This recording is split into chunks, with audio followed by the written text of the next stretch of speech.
कर्म का भोग कैसे भोगते हैं। एक गांव में एक किसान रहता था। उसके साथ उसके परिवार में उसकी पत्नी और एक छोटा बेटा रहता था। कुछ सालों के बाद उसकी पत्नी की मृत्यु हो गई। उस समय उसके बेटे की उम्र 10 साल थी। किसान ने दूसरी शादी कर ली। उस दूसरी पत्नी से भी किसान को एक लड़का हुआ। किसान की दूसरी पत्नी की भी कुछ समय बाद मृत्यु हो गई। किसान ने अब अपने दोनों बच्चों को अकेले ही पाल पोस कर बड़ा किया। किसान का बड़ा बेटा जो पहली पत्नी से प्राप्त हुआ था, जब शादी के योग्य हुआ तब किसान ने बड़े बेटे की शादी कर दी। फिर किसान की भी कुछ समय बाद मृत्यु हो गई। किसान का छोटा बेटा जो दूसरी पत्नी से प्राप्त हुआ था और पहली पत्नी से प्राप्त बड़ा बेटा दोनों साथ साथ रहते थे। कुछ समय बाद किसान के बेटे लड़के की तबीयत बहुत खराब रहने लगी। बड़े भाई ने कुछ आसपास के वैद्य से इलाज करवाया, पर कोई राहत नहीं मिली। छोटे भाई की दिन पर दिन तबीयत बिगड़ती जा रही थी और बहुत खर्च भी हो रहा था।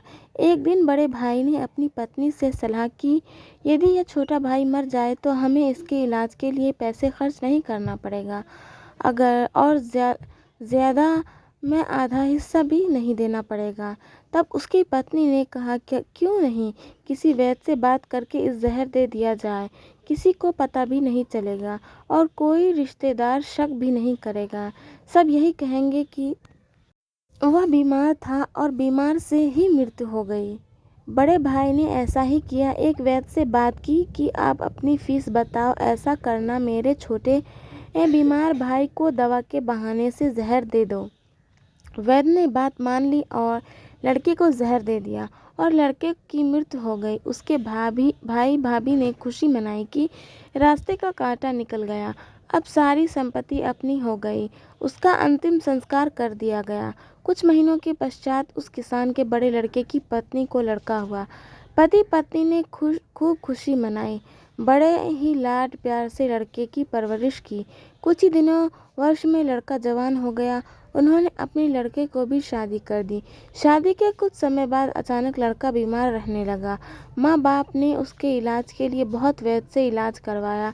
जिसने जितना पैसा मांग दिया सब कुछ दिया ताकि लड़का ठीक हो जाए। अपने लड़के की इलाज में अपनी आधी संपत्ति तक बेच दी, पर लड़का बीमार के कारण मरने के कगार पर आ गया।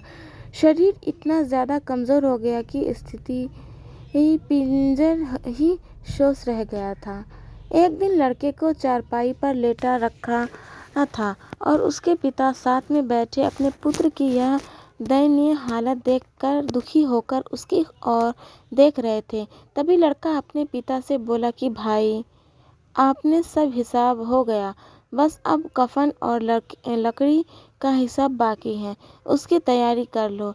यह सुनकर उसके पिता ने सोचा कि लड़के का दिमाग भी काम नहीं कर रहा है बीमारी के कारण, और बोला, बेटा मैं तेरा बाप हूँ, भाई नहीं।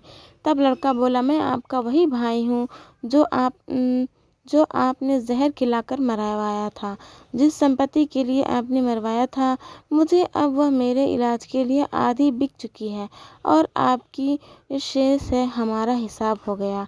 तब उसके पिता फूट फूट कर रोते हुए बोले कि मेरे तो कुल नाश हो गया, जो किया मेरे आगे आ गया, पर तेरी पत्नी का क्या दोष है जो इस बेचारी को जिंदा जलाया जाएगा।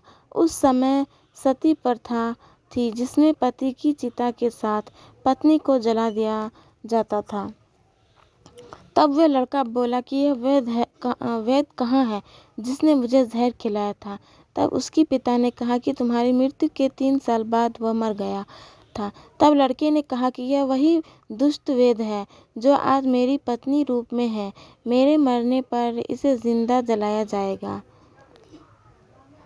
सीख, हमारा जीवन जो उतार चढ़ाव से भरा है, इसके पीछे हमारे अपने ही कर्म होते हैं। हम जैसे बोएंगे वैसा ही काटना पड़ेगा। कर्म करो तो फल मिलता है। जितना गहरा अधिक हो कुआं, उतना मीठा जल मिलता है। जीवन के हर कठिन परीक्षा का जीवन से ही हल मिलता है।